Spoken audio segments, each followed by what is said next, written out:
Rute capítulo 4, a partir do verso 1, nos diz assim: Boaz foi até a praça, que ficava ao lado do portão da cidade, e sentou-se ali. Neste momento, apareceu o parente mais chegado de Elimeleque, aquele de quem Boaz havia falado. Boaz lhe disse: meu amigo, vem aqui e sente-se. Ele foi e sentou-se. Então Boaz chamou 10 pessoas importantes da cidade e disse: sentem-se aqui. E eles se sentaram. E Boaz disse ao seu parente: Noemi voltou do país de Moabe e está querendo vender as terras que eram do nosso parente Elimeleque. Então, eu resolvi conversar com você sobre este assunto. Agora, se você quiser, compre essas terras na presença das autoridades do nosso povo e dos homens que estão sentados aqui. Mas se não quiser, diga, pois o direito de comprar essas terras é primeiro seu e depois meu. O homem respondeu: eu compro as terras. Aí Boaz disse: se você comprar as terras de Noemi, também terá de casar com Rute, a viúva moabita, para que as terras fiquem com a família do falecido. Então, o homem respondeu: neste caso, não vou usar o meu direito de comprar as terras, pois correria o risco de prejudicar a minha própria herança. Use você o meu direito. Eu prefiro não fazer isso. Compre você as terras. Em seguida, tirou a sandália e deu a Boaz. Antigamente, em Israel, para fechar um negócio de compra-troca de propriedades, uma pessoa entregava a outra a sua sandália. Aí Boaz disse às autoridades e a todo o povo: hoje, vocês são testemunhas de que eu comprei de Noemi tudo o que era de Elimeleque, e de Quilion, e de Malom. Também casarei com Rute, a moabita, viúva de Malom, para que a propriedade continue com a família do falecido. Assim, o nome de Malom será sempre lembrado no meio deste povo e da sua cidade natal. Hoje, vocês são testemunhas disso. Todos responderam: sim, somos testemunhas. E as autoridades disseram a Boaz: o Senhor faça com que essa mulher que veio para o seu lar seja como Raquel e Leia, que deram muitos filhos a Jacó, tornando-se assim as mães da nação israelita. Que você seja rico e famoso em Belém, Efrata, e que os filhos que o Senhor lhe der neste casamento façam que a sua família seja como a família de Pérez, filho de Judá e de Tamar. Então, Boaz levou Rute para casa para ser a sua mulher. Eles tiveram relações e o Senhor deu a Rute a bênção de ficar grávida e ela deu à luz um filho. E as mulheres disseram a Noemi: louvado seja o Senhor que lhe deu hoje um neto para cuidar de você. Que este menino venha a ser famoso em Israel, que ele seja um consolo para o seu coração e lhe dê segurança na velhice. A sua nora, a mãe do menino, a ama e ela vale mais do que 7 filhos. Noemi pegou o menino no colo e cuidou dele. Ao vê-lo, as mulheres da vizinhança diziam: nasceu um filho para Noemi. E lhe deram o nome de Obed. Obed veio a ser pai de Jessé, que foi pai do rei Davi. Os antepassados de Davi desde Pérez são estes: Pérez, Esrom, Rão, Aminadab, Nasson, Salmão, Boaz, Obed e Jessé. como nós devemos ler o Antigo Testamento. Certo dia alguém disse que o Antigo Testamento para nós não tem serventia nenhuma, pois ele é a lei e a lei caducou. Essa forma de pensar, ela é uma forma extremamente reducionista. As pessoas que pensam dessa forma, elas chegam a acreditar que Deus tem duas palavras. Ontem eu estava assistindo uma entrevista do Jô Soares, do ano de 1990, e ele disse uma frase que eu achei interessante de trazer aqui. Ele disse: o Deus do Antigo Testamento é temor, e o do Novo Testamento é amor. Não existe o Deus do Antigo Testamento e o Deus do Novo Testamento. Deus é único, ele não muda. Se até os bandidos têm orgulho de ter uma palavra só e dela não fazer curva, Deus, que é santo, tem apenas uma palavra e ela não muda. Alguém que pensa desta forma é alguém que não foi capaz de entender o plano da salvação apresentado dentro da Bíblia Sagrada. O Antigo Testamento serve tanto para nós, como também serve o Novo Testamento. A diferença está em como, a partir de agora, nós fazemos a leitura do Antigo Testamento. Porque nós lemos o Antigo a partir do Novo. Nós não estamos mais debaixo das doutrinas que são apresentadas na lei. Nós sabemos que Jesus Cristo veio e que Ele cumpriu todos os mandamentos, e agora nós fazemos parte de uma nova aliança, que é chamada de graça.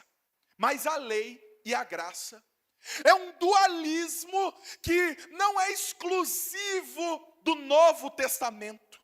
Não é apenas o apóstolo Paulo que apresenta os dilemas ou as questões entre a lei e a graça de Deus. A lei e a graça, elas estão presentes em toda a Escritura. Desde o Éden, a lei já estava presente. Assim também como a graça de Deus já estava presente. No Éden, quando Deus deu uma única ordem para Adão, um único mandamento dizendo para ele: não coma da árvore do conhecimento do bem e do mal, e essa desobediência a esta ordem estava condicionada a um juízo de Deus, porque Deus disse: porque no dia em que comeres, certamente morrerás. Essa foi a lei dada por Deus para Adão. E por essa lei, o pecado que Adão cometeu no Éden é um pecado digno de morte. E por esta lei, Deus tinha o direito de ter matado ele e acabado com a raça humana ali mesmo. Pela lei, Adão merecia a morte, mas pela graça, Deus matou um animal, tirou dele as suas peles e cobriu Adão com as peles daquele animal. Deus cobriu o pecado de Adão e deu a ele uma nova chance. A lei não é capaz de nos salvar, pois não é esse o papel da lei. Ninguém é salvo ou justificado pela lei. A lei revela que Deus é santo, que Ele é justo, e em contrapartida, ela nos mostra como nós somos miseráveis pecadores. Mas é justamente por conta disso que a lei nos conduz para a graça de Deus, que a graça permite que um ser perfeito pague o preço no lugar de um ser imperfeito. Observe o que o verso de número 1 começa nos dizendo. Boaz foi até a praça que ficava ao lado do portão da cidade e sentou-se ali. Neste momento apareceu o parente mais chegado de Elimeleque, aquele de quem Boaz havia falado. No capítulo anterior, Ruth pediu Boaz em casamento de um jeito desastrado, mas ele aceitou a proposta. No entanto, ele não é o primeiro da fila. Existe um outro remidor que é parente mais próximo de Elimeleque do que o próprio Boaz. E nesse caso ele precisa que a lei seja cumprida e este homem abra mão de Ruth para que eles possam se casar. A lei determinava que as propriedades de uma família, elas deveriam ficar naquela mesma família, não poderia vender para outra família. Por isso, o homem, se ele morresse sem deixar filhos, o parente que era mais próximo, ele tinha o direito e a responsabilidade de adquirir estas terras para si. Mas, se por acaso houvesse uma viúva envolvida na história, se esta viúva pudesse gerar filhos, então ele deveria dar filhos a esta viúva e as terras seriam propriedade do filho da viúva. Esta era a lei do Goel, a lei do remidor. Ele poderia usufruir da terra, ele poderia usufruir, ter lucro, negociar, vender, colher, plantar, mas quando ele morresse, isso não entraria e não faria parte da herança dele. Isso faria parte da herança do falecido, da viúva. Boaz, então, ciente de como a lei funcionava, logo pela manhã, no outro dia, vai atrás do parente mais próximo. Eles se encontram na praça da cidade, que era onde naquela época os negócios, as tratativas eram fechadas e os negócios aconteciam. Ele então chama mais 10 testemunhas, mais 10 homens que eram homens íntegros, e ele chama aquelas pessoas e ele então apresenta a situação da viúva Noemi. Ele diz, olha só a partir do verso de número 3, Noemi voltou do país de Moabe, e ela está querendo vender as terras que eram do nosso parente Elimeleque. Então eu resolvi conversar com você sobre este assunto. Agora, se você quiser, compre as terras na presença das autoridades do nosso povo e dos homens que estão sentados aqui. Mas se não quiser, diga, pois o direito de comprar essas terras é primeiro seu e depois meu. O homem então, que é o primeiro, que é aquele que tem o direito, que é aquele que vem mais, que é o parente mais próximo, ele então responde, eu compro as terras. Porém, nesse momento, esse homem está apenas vendo uma oportunidade. Ele não sabe que é a lei do resgatador, a lei do Goel que está sendo aplicada aqui. O que ele acha é que ele está fazendo uma tratativa imobiliária. Ele está achando que ele está comprando um apartamento, ele está achando que ele está comprando um terreno, ele está achando que ele está comprando um sítio, uma fazenda. Então, ele diz, não, eu quero comprar essas terras, e isso vai engordar o meu patrimônio, depois vai ser passado para o meu filho. Por quê? Porque Noemi não pode dar filhos, ela já é de idade, ela já é velha, então ela não pode mais gerar filhos. Então para ele, a terra ficaria para ele. Mas o texto nos diz o seguinte, Boaz, ele apresenta agora a outra faceta dessa negociação. Olha só o que ele diz a partir do verso de número 5. Se você quiser comprar as terras de Noemi, também terá de se casar com Ruth, a viúva moabita, para que esta terra fique com a família do falecido. Então o homem respondeu, neste caso, eu não vou então executar o meu direito de comprar as terras, porque eu correria o risco de prejudicar a minha própria herança. Use você o direito, eu prefiro não fazer isso. compre você as terras. O homem não deveria apenas comprar as terras. Ele estava, na verdade, adquirindo o direito de usar as terras. Não era uma negociação imobiliária, era um resgate, era uma redenção, era uma remissão que estava sendo negociada ali. E quando ele se deparou e viu que ele teria que se casar com Ruth e dar filhos para ela, e que estas terras ficariam com Ruth e não com os seus filhos, ele então abre mão do direito de resgatar Ruth e de ficar com aquelas terras. Mas ele é o primeiro resgatador. Ele prefere, mesmo sendo o primeiro resgatador, ele prefere não se envolver, ele prefere não abrir mão. Imagine você vendo a situação de uma viúva que está prestes a morrer de fome e você não tomar a iniciativa de fazer absolutamente nada para que você possa ajudá-la. Mas isso não é egoísmo, isso é justiça. Ele olha para si mesmo e não se vê capaz de resgatar Ruth. Então, ele passa o direito do resgate para outra pessoa. O que está sendo apresentado neste texto aqui não é uma negociação imobiliária.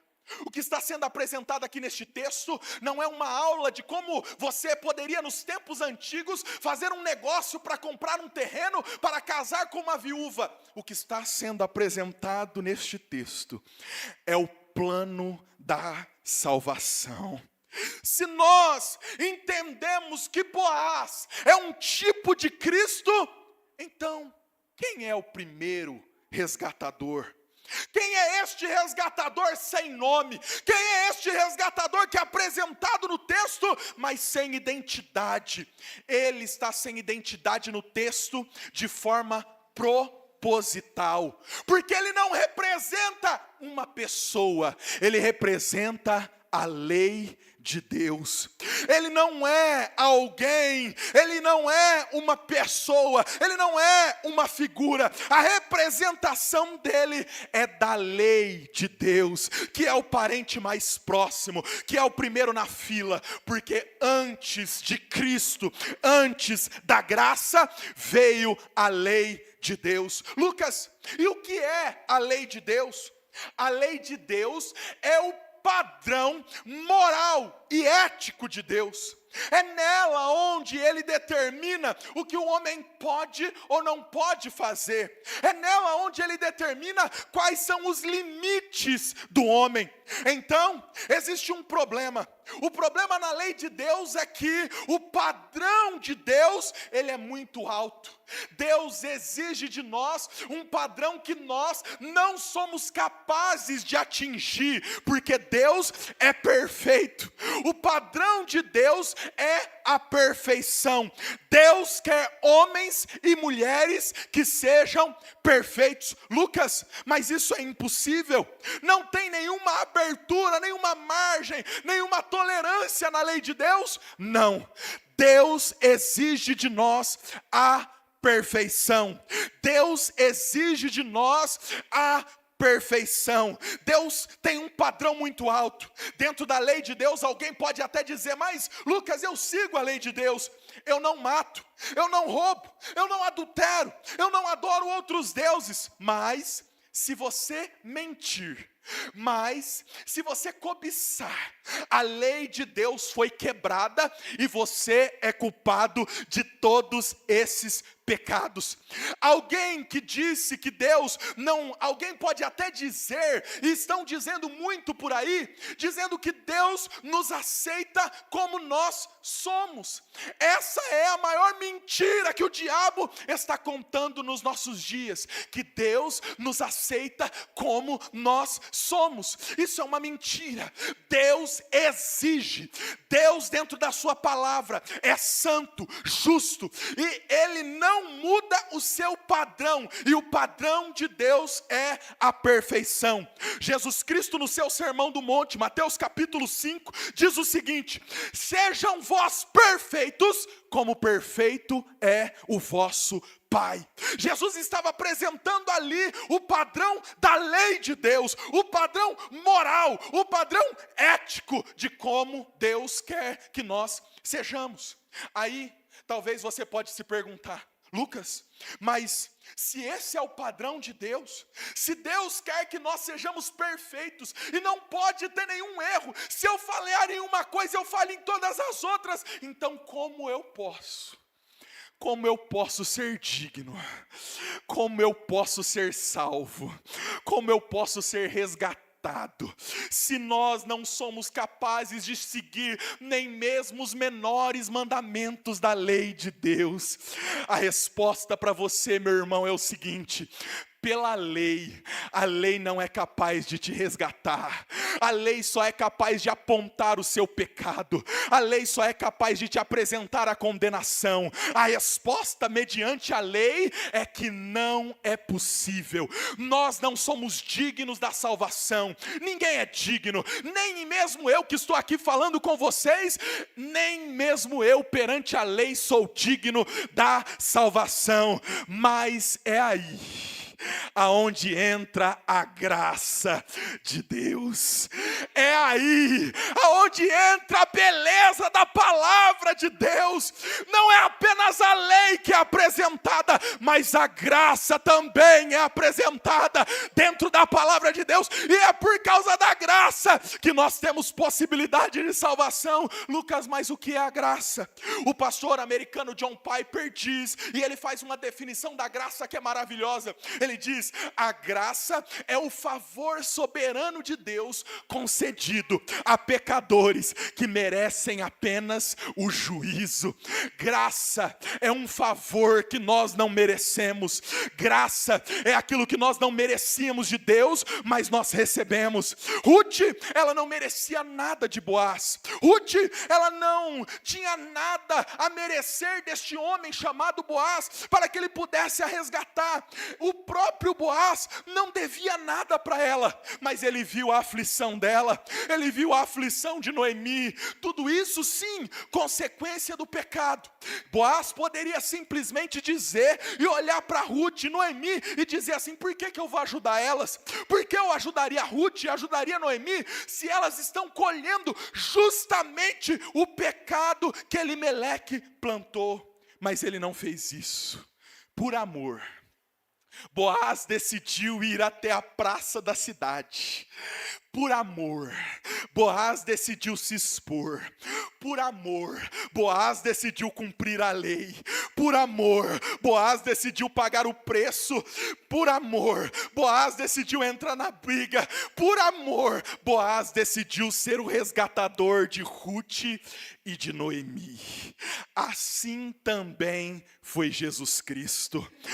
Nós não merecíamos o amor dele, nós não merecíamos nada dele, mas por amor, ele decidiu ir até a praça da cidade. Por amor, ele decidiu subir no madeiro. Por amor, ele decidiu levar chicotada nas costas. Por amor, ele decidiu deixarem colocar uma cruz na cabeça, uma coroa de espinho na cabeça dele. Por amor, ele deixou que alguém enfiasse uma lança do seu lado. Por amor, ele decidiu pagar o preço pela minha e pela sua alma, pela minha e pela sua vida. Por amor ele entrou na briga. Por amor ele decidiu cumprir a lei. Por amor ele decidiu pagar o preço alto para salvar e resgatar as nossas vidas. A cruz, meus amados irmãos, ela não é um clichê. A cruz é a dívida de morte que nós tínhamos perante Deus sendo paga. A cruz, sem ela, nós não seríamos capazes de agradar a Deus e nem de cumprir a lei. Mas Jesus Cristo, que é perfeito, morreu no meu e no seu lugar. E agora Deus não olha mais para o Vitor, Deus não olha mais para a Renata, Deus não olha mais para o Gilberto, Deus não olha mais para o Renan, Deus não olha mais para o João, Deus não olha mais para a Eliane, Deus não olha mais para a Marisa, Deus não olha mais para o Roberto, não. Quando Deus olha para você, Jesus está na frente. A obra perfeita de Cristo na cruz do Calvário está diante de nós, nos cobrindo, nos resgatando, e agora a justiça e o juízo que era para nós, Cristo já pagou na cruz do Calvário, e nós podemos ser salvos em Cristo Jesus. Um dia, interpelaram o pastor Paul Washer. Um aluno da universidade chegou para ele, e ele estava ministrando na universidade secular, pregando a palavra, e um aluno com ar de deboche se levantou e perguntou para ele o seguinte: o porquê um homem sofrendo por algumas horas em uma cruz é capaz de salvar uma multidão incontável de homens? Pastor Paul Washer, ao invés de ficar triste com aquela pergunta, olhou para o rapaz e disse: você fez essa pergunta querendo o mal, mas Deus transformou essa pergunta em bênção. Sente-se aí que eu vou contar para você o porquê um homem sofrendo na cruz por várias horas é capaz de pagar o preço por uma multidão de pecados e de vários homens. Ele disse que a resposta para você é: porque este homem valia mais do que toda a humanidade. Se você pegasse todos os homens, se você pegasse todas as montanhas, se você pegasse todas as colinas, se você pegasse toda a terra, todos os planetas, todas as estrelas, e colocasse de um lado de uma balança, e Jesus Cristo você colocasse do outro lado, o peso dele ainda seria superior a de todo o universo junto. Nós não estamos falando de qualquer pessoa, nós estamos falando de um ser perfeito, de alguém que não pecou, de alguém que não errou, do ser mais perfeito do universo, sem pecado, sem mácula nenhuma, que decidiu: eu vou lá e vou morrer pelo pecador do Lucas, eu vou lá e vou morrer pelo pecador do Leonardo, eu vou lá e vou morrer pelo pecador da Angélica. Ele não merece, ela não merece, mas eu amo e eu vou cumprir com esta obra. E agora nós estamos redimidos. Oh, aleluia. Você, quando entrar no céu, talvez alguém chegue lá no portão e te pergunte: por que você pode entrar aqui? E um crente salvo em Cristo Jesus vai olhar e falar assim: olha, moço, anjo, não sei o quê, eu não posso entrar, eu não sou digno de entrar, eu não sou capaz de entrar, eu sou pecador, eu não mereço nem estar aqui conversando com o Senhor. Mas tem um camarada aí dentro, tem um homem aí dentro, tem um Deus aí dentro, que desceu lá na terra, morreu na cruz do Calvário, e hoje eu sou digno, não porque eu mereço, mas porque Ele é digno, e eu sou digno através dele. Um homem sem nome. Então diz para Boaz: eu não posso comprá-las, eu não posso resgatá-las, mas Boaz, você pode. Eu estou transferindo o direito, eu estou passando para você a responsabilidade, eu estou passando para você a dignidade. Você é o único, Boaz, que pode resgatá-las. Essa é a lei. Esse é o Antigo Testamento, apontando diretamente e reconhecendo: eu tenho um limite, eu não posso pagar o preço alto exigido por essas almas, mas Jesus, o Senhor, pode. A forma correta de nós lermos o Antigo Testamento é desta maneira e de nenhuma outra. Sempre o texto está apontando para a obra de Cristo Jesus. Um dia Moisés, que foi o responsável por entregar a lei, disse para todo o povo: um dia virá um profeta, semelhante a mim, um Goel, um resgatador, como eu sou o resgatador de vocês do Egito.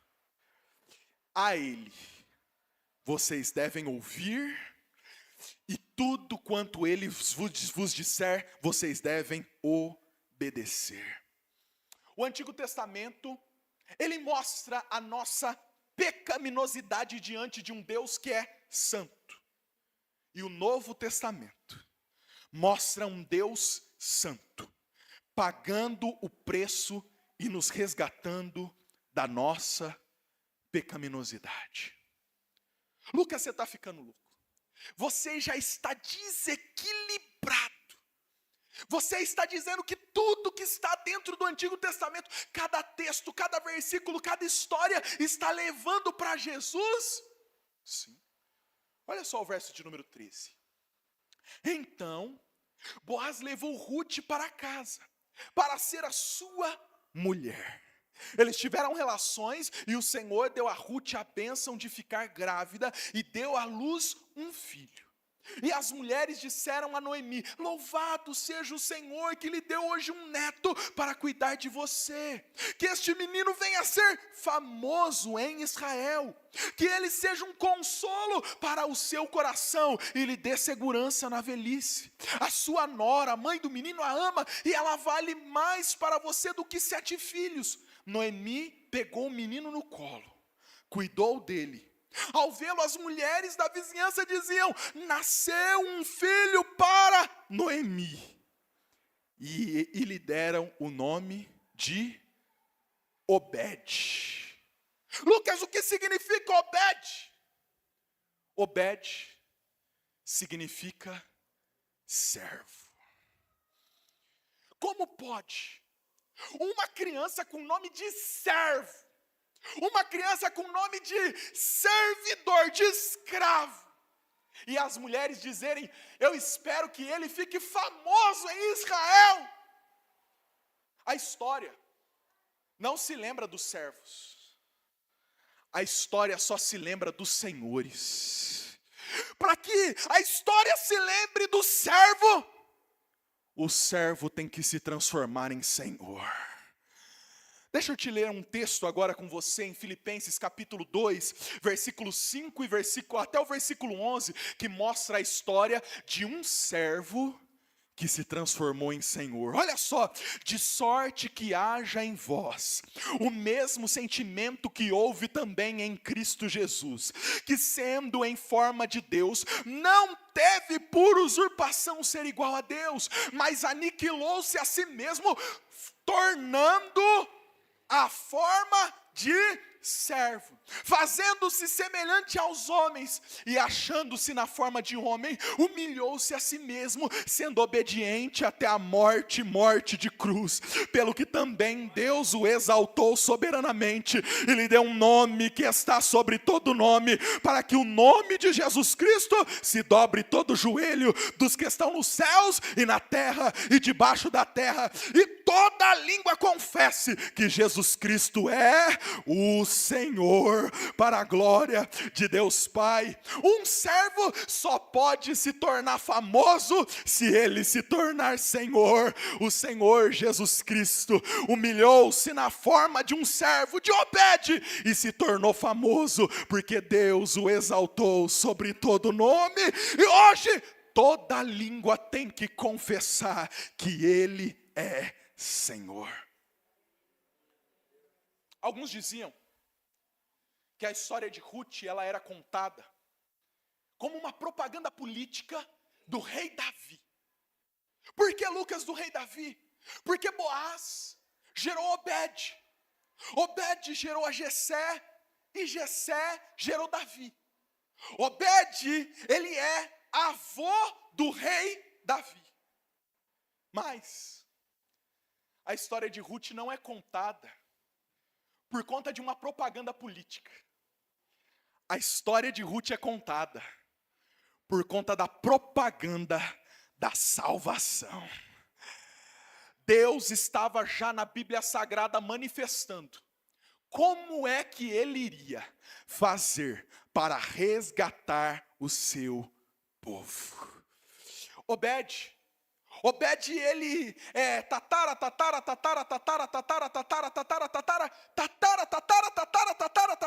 vô de Jesus. Eu vou ler aqui a genealogia rapidinho, só para você entender.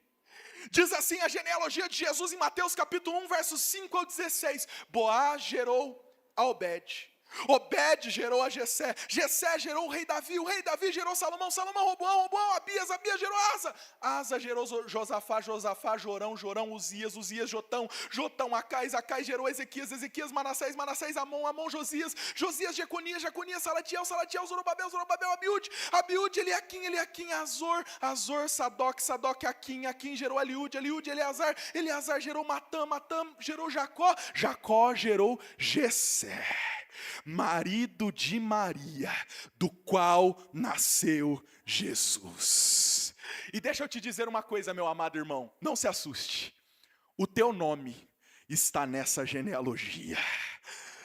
Depois de Jesus vem, e Jesus adicionou no grupo da família Lucas, Vitor, Renan, Jéssica, João, Marisa, Odair. Nós fomos adicionados nessa grandiosa família aqui, sabe por quê?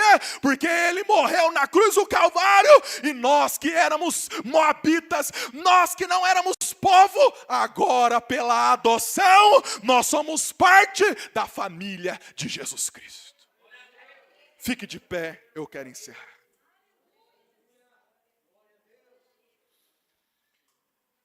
Esse livro não é apenas uma bela história de amor, de redenção, de restauração familiar. Esse livro, 1100 anos antes de Cristo, já anunciava, já nos mostrava como o pecado, a desobediência, as consequências do pecado, eles revelam a providência de Deus e nos levam em direção à salvação de Cristo Jesus. Porque no fim nós somos como Ruth. Todos nós, nós não somos nem como Noemi. Noemi era judia, parte da aliança. Nós não. Nós somos como Ruth. Nós somos gentios. Nós somos alheios à promessa. Mas Jesus Cristo, por meio da sua obra, nos deu a possibilidade de sermos inseridos nessa história. Deus não te chamou para condenação, Deus não te chamou para o inferno, Deus não te chamou para destruição, Deus te chamou para salvação. Tudo isso é para a nossa salvação.